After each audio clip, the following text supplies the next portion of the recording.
The end of my fork pierced the tender meat that sat upon my porcelain plate, steam rising satisfiedly from within. Gravy dripped down the sides of the meal onto the plate as I cut through the succulent dinner, raising a sizable piece to my mouth. It was tender, cooked slow to perfection, positively dissolving in my mouth. The taste was interesting. I couldn't be sure if it was the preparation or some additive, but I could not quite place the flavor. My host looked on cheerfully as I chewed at the meal his servants had prepared for me. He nursed a glass of red wine poured from a bottle so old it had a layer of dust, millimeters thick, fall from it as he picked it up. No plate had been prepared for him. "I have a fear of looking foolish eating in company," he said, smiling. I shrugged and continued to cut at the meat, this time skewering a slice of carrot to go along with the mouthful. The rich had their quirks, and this man was richer than most. Reports varied, but there were those who held that he owned half the islands in the Mediterranean. Conspiratorial nonsense, most likely, but as my eyes darted around the room, a room bigger than any single house I'd ever lived in, with windows looking out into a pristine green field, it was certainly a nice fantasy to get wrapped up in. "How is it?" he asked with a coy grin. "Delicious," I replied. "Quite unlike anything I've ever tasted." "I imagine so. My chef is the finest who has ever lived in all of the Greek Isles. No expense spared. He has so few guests to prepare such extravagance for. I prefer a humble meal most evenings. You must forgive me, but the opulence of your home doesn't say much to your humility." A flicker of derision darted across his eyes, and I could tell I had crossed a line. It was a minor miracle that he agreed to meet me at all, as he had never given a public interview, maintaining an aura of intense privacy. His family were wealthy, dating back God only knows how far, so secretive that I couldn't even be sure that the name I had been given for the interview wasn't a fake. Obviously, someone owned the impossibly large house on the hill looking far over the great green land of the west, and there were stories and rumors from the locals that had dated back for decades. But now, perhaps, I was to be the first to have anything concrete. "The house belonged to my father," he finally answered, wine swirling around in the glass. "I like to think of myself as simpler, humbler than my forebears. Yet we are all possessed of the sins of our fathers in some way or another. It is the great cruelty of our humanity." I chewed more of the meat and nodded as he spoke, unsure of quite what to make of his words. There was a sinister glint in the corner of his eye, like a plan was falling into place. "When I was a boy, my father took me to the stables for the first time and showed me each horse we had, one after the other. Beautiful animals, horses.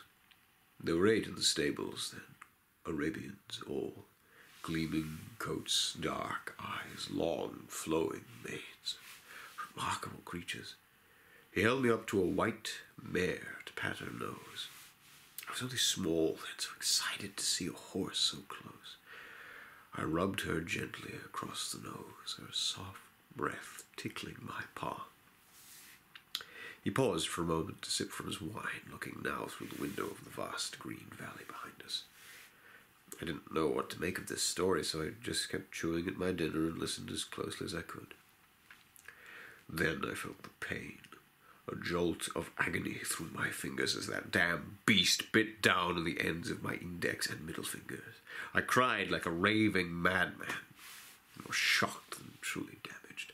And my father, another sip at his wine. He just laughed. He'd set it up, you see, planned it. He knew that if he put me up against that mare's mouth, she'd have to bite me. He laughed. I'd never felt less comfortable. I put my fork down. "But you know what the funniest thing was?" he asked, looking squarely at me. I shook my head. If I had any words to say, I couldn't find them.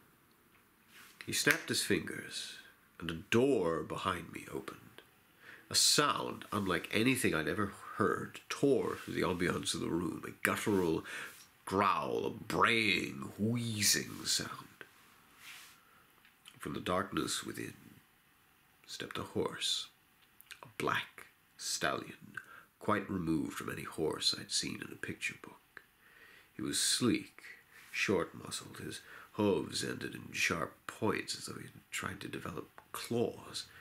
There was a muzzle around his face, but through that unholy sound I saw the teeth, big even for a horse, with pronounced incisors. The funny part was that it was just a normal horse, not like this one. A wholly new animal, as separate from the horses you know as primitive Meropus and Eohippus were from the horse. I flung myself from my chair as this terror beast stepped into the room. An iron chain held it in place, though it pulled fiercely against it. My host moved closer to it just as I moved away, stroking its long mane.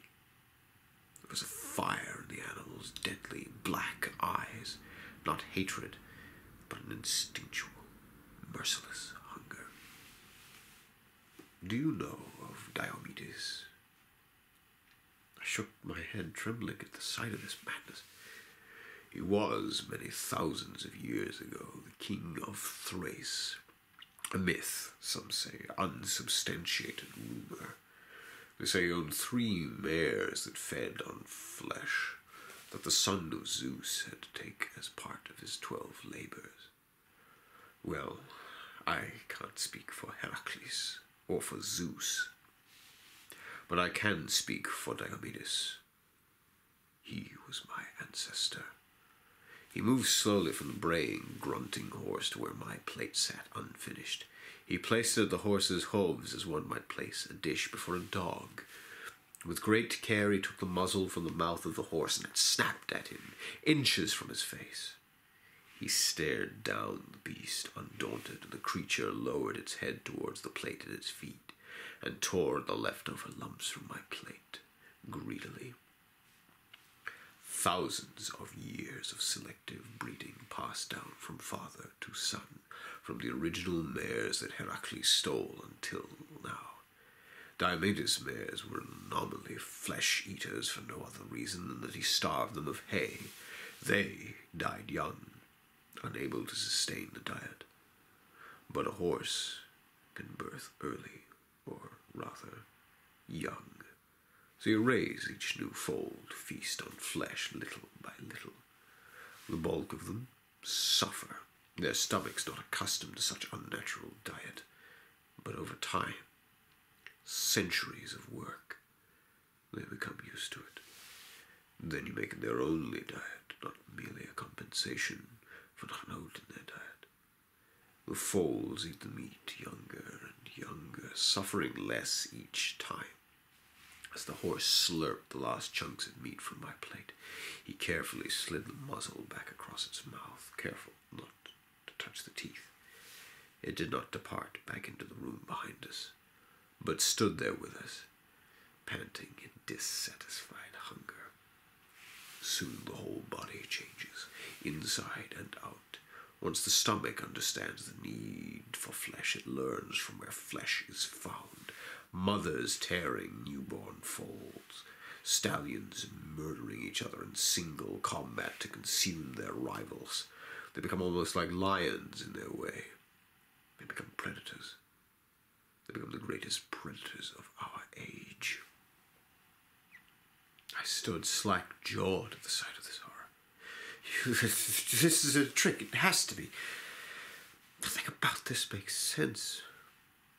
No, I suppose none of it does. I said much the same to my father when he showed me the pride, but I assure you enough time and selective breeding will always yield startling results. Pride? I asked, my eyes fixed on the horse. He gestured with his index finger for me to turn. Behind me, the great window looking out across the green field. And in that field, thousands of horses, a number I couldn't even fathom, running across the valley in packs, old and young, slow and swift. In motion they moved with a startling grace, but their movements were not like any I had seen from a horse before. The muscles in their legs and shoulders had changed. I dare say it's time for them to feed as well, Miles said dispassionately as he pointed to the sky. 3 helicopters circled overhead, each one carrying on long, heavy chains. An elephant, a fully grown African elephant. 2 of them placed down fairly gently, but one dropped with a thud, smashing the bones in its back right leg. Without a second's hesitation, hundreds of the horses were upon it, dashing with impossible speed towards it, rearing up on their hind legs to bring the jagged hooks at the end of their hooves down into the pachyderm's hide. The wounded elephant tried to swing its trunk at the attacking army, but the horses were swift and unmerciful. One huge black stallion bit the base of its trunk so hard that it immediately went limp, a nerve severed. Pieces of flesh were shredded by hoof and by determined tooth. The cries from the fallen elephant were horrifying, even from so far above them and beyond the glass. The 2 other elephants dashed away, but the number of horses was too great. They were beset from all sides like army ants picking apart an invading beetle. It was a massacre. I never understood why my father took part in this, or his father before that. Both were money men, old money, dedicated to their entrepreneurial endeavors, and yet they kept this mad project afloat, just as had been done for thousands of years. Why have you chosen to keep them alive?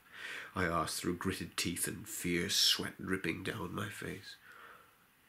He looked me dead in the eyes, grinning a wide, ugly grin. Because I understand something about humanity. Humanity is a cancer that must be eradicated.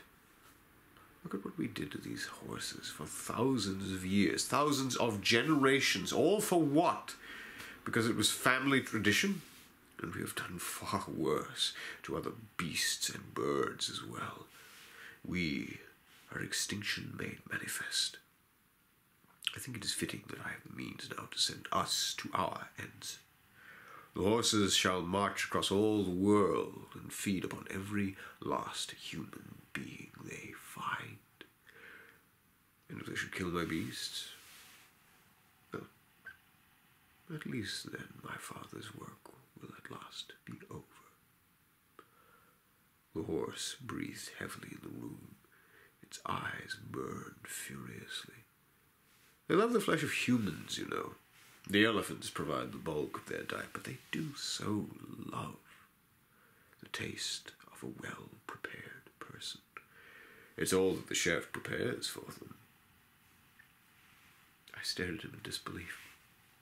Control left my body, and I vomited every last ounce from my stomach. A fitting end. With that, he grabbed me by both shoulders and pushed me back through the giant window, pieces of glass tearing at my body, blood seeping down my face as I tumbled down the hill. I heard the crunch of bone as my unprepared hips smashed into the hard ground below me, and I rolled down 20 feet. I felt the smash of my spine as I hit a rock, stopping my momentum, leaving me a bloodied wreck on the hill, weeping, blood and vomit commingling around me.